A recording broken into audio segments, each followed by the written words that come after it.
DSA की पूरी series लेके आया हूँ, जिसमें आपको 0 से लेके 100 तक पूरा ही बताऊंगा और आपके ही टाइम में। ओके,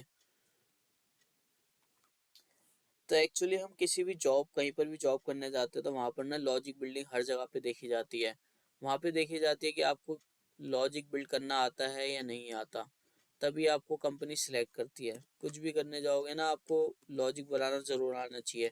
तो उसके लिए हम डीएसए का स्ट्रक्चर फॉलो करते हैं, जहाँ से हम लॉजिक बिल्ड कर पाते हैं। और किसी भी कंपनी में जाएंगे तो वहाँ लॉजिक की हर जगह पे डीएसए पूछा जाता है। ठीक है, किसी भी जॉब इंटरव्यू में जाओगे तो डीएसए तो मस्ट है, इतना बता सकता हूँ मैं आपको।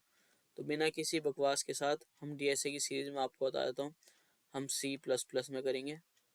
ठीक है, इसमें 0 से लेकर एडवांस तक आपको डीएसए बताऊंगा।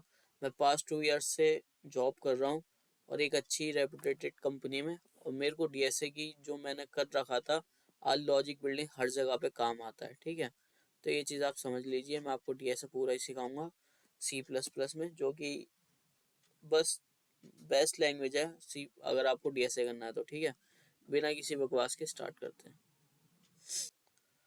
तो डीएसए का स्ट्रक्चर होता है, इसमें आपको डीएसए में एक लीनियर डेटा स्ट्रक्चर मिल जाता है और नॉन लीनियर डेटा स्ट्रक्चर मिल जाता है। नॉन लीनियर में ट्री और ग्राफ हो जाता है, जो आपको समझने की अभी ज़रूरत नहीं है, लेकिन मैं आपको इस पूरी सीरीज में आपको बताऊंगा। ठीक है, लीनियर स्ट्रक्चर वो होता है जो पूरी लाइन में होता है स्ट्रक्चर। ठीक है, जो एक के साथ अटैच होता है। एरे हो गया, क्यू हो गया, स्टैक हो गया। सो डेटा को स्ट्रक्चर करना क्यों है? क्योंकि हमारे पास जितनी बड़ी बड़ी कंपनीज होती है उनके अंदर बहुत कॉम्प्लेक्स डेटा होता है। अभी हम छोटे डेटा से नहीं, एक कॉम्प्लेक्स डेटा को जो हमें स्ट्रक्चर करना होता है, तो हम एक एक एक करके डेटा को नहीं कर सकते स्ट्रक्चर। हम एक साथ सारे डेटा को स्ट्रक्चर करते हैं, जिससे कि हम उसको यूज कर सकते हैं और मैनिपुलेट करते हैं पूरी तरीके से डेटा को। इसलिए हमें उसको एक स्ट्रक्चर के रूप में करना होता है। तो प्रोग्रामिंग लैंग्वेज को करने के लिए हमारे पास जो फ्लो होता है वो कुछ इस टाइप से होता है। जो भी हमारा फ्लो होगा वो ऐसे चलेगा। पहले प्रोग्राम स्टार्ट होगा, फिर हमें अगर कोई इनपुट देनी होगी तो हम इनपुट देंगे नंबर को। मान लीजिए हम किसी नंबर से इनपुट देते हैं, तो यहाँ पे हम इनपुट भी दे सकते हैं एक नंबर पे।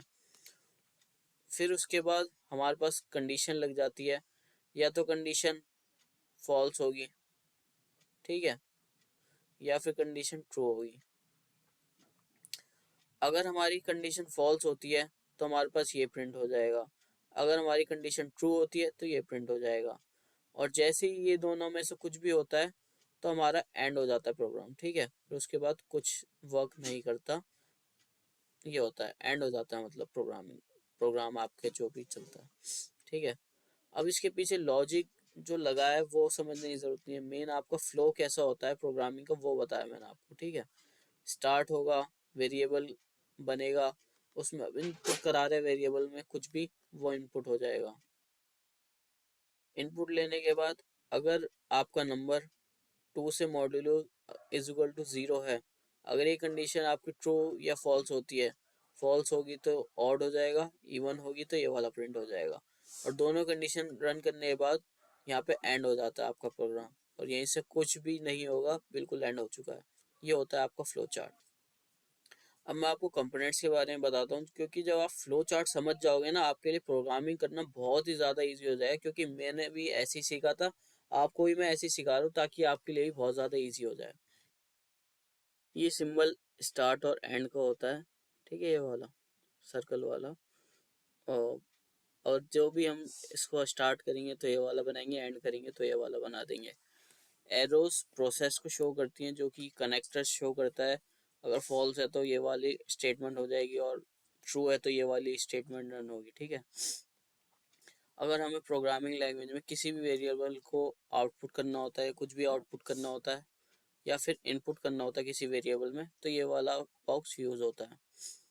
अगर कोई प्रोसेस होता है तो ये वाला यूज होता है, और अगर कोई डिसीजन लेना होता है इफ एल्स का, तो ये वाला यूज होता है। लाइक यहाँ पे मैंने बताया था, अगर फॉल्स होगा तो ये वाली कंडीशन प्रिंट होगी, और अगर ट्रू होगा तो ये वाली कंडीशन प्रिंट होगी। इवन यहाँ पे, और यहाँ पे आएगा ऑड। ठीक है। थोड़ी सी अच्छी राइटिंग नहीं है, बट आप लॉजिक समझिए मैं कहना क्या चाहता हूँ, ठीक है। ये चीज़ थी। तो एक बार इस एग्जाम्पल से समझ के देख लेते हैं कि चीज़ एक्चुअल में हो कैसे रही है, ठीक है। जैसे कि हमें प्रिंट कराना है, आपको प्रोग्रामिंग लैंग्वेज अभी 2 मिनट के लिए भूल जाइए क्या होती है क्या नहीं होती। बस आपको ये याद रखना है फ्लो चार्ट उसका कैसे वर्क करता है। हमें देखना है ये नंबर ऑड है या इवन, ठीक है। उसको देखने के लिए आपको क्या करना पड़ेगा, सबसे पहले यहाँ पे देखिए आप स्टार्ट करेंगे तो यहाँ पे स्टार्ट के लिए जो सर्कल कंपोनेंट था वो हमने बना दिया है। फिर हमें एक इनपुट लेना पड़ेगा यूज़र से, किस नंबर को चेक करना चाहते हैं आप। फिर एक इफ एल्स कंडीशन लगाएंगे हम, ठीक है। अगर नो होगा तो ये चलेगी, मतलब फॉल्स होगी कंडीशन। अगर ट्रू होगी तो ये चलेगी। हम चेक करते हैं नंबर मॉड्यूलो ट्यू। मॉड्यूल 2 का मतलब होता है वो जो रिमाइंडर बचता है ना वो दिखाता है।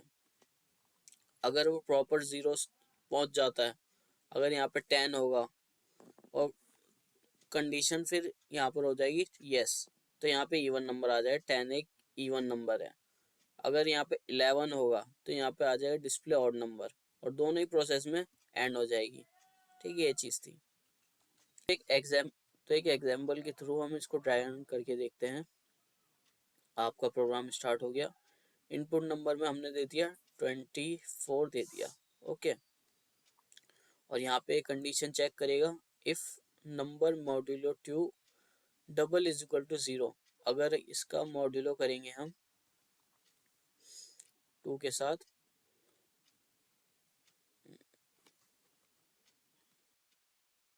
और हमारे पास 0 आ जाता है, यानी कंडीशन हमारी यस हो चुकी है, ठीक है। तुम्हारा आ जाएगा इवन नंबर आ जाएगा और प्रोग्राम एंड हो जाएगा। जस्ट सिंपल था। अब इसको प्रोग्रामिंग में करके देखें एक बार। तो यहाँ से हमें प्रोग्रामिंग लैंग्वेज में देखना है कि कोई भी नंबर अगर हम इनपुट लेते हैं, इंट नंबर ले लेते हैं, ठीक है। और यूज़र से कहते हैं कि वो हमें आउटपुट दे दे।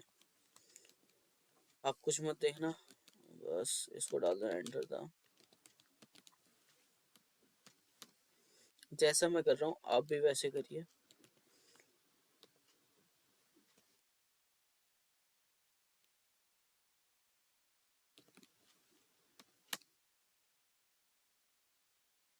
फिर यहाँ पे जब हम इनपुट ले लेंगे, हमारे पास क्या था, हमें इफ एल्स देखना है कि मॉड्यूलो ट्यू नहीं है या है नहीं। इफ नंबर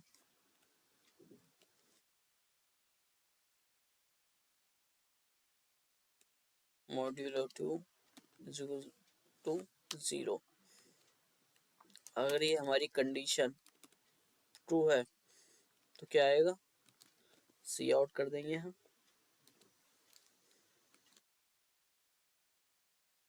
इवन नंबर,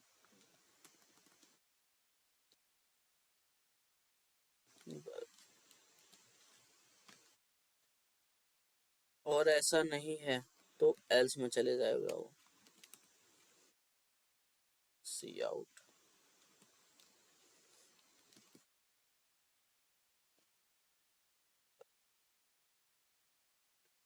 ठीक है। दोनों ही कंडीशन में कुछ भी ट्रू होगा वो हमें दिख जाएगा और प्रोग्रामिंग एंड हो जाएगी। इसको रन करते हैं एक बार। इसने हमसे पूछा एंटर योर नंबर 24, जो हमने पहले डाला था इवन आया था, देखते हैं अब क्या आएगा। और यहाँ पे आपके आ चुका है इवन नंबर। तो आज की वीडियो में बस इतना ही, और ये आप करके देखना और एक दो प्रोग्राम खुद से भी बना के देखना, तो आपको ज़्यादा समझ में आएगा। तब तक के लिए बाय। और ऐसी वीडियोस के लिए हमारी प्लेलिस्ट को पूरा एक्सेस करने के लिए अभी ही सब्सक्राइब करें, लाइक करें अगर आपको ये वीडियो थोड़ी सी भी पसंद आई हो तो।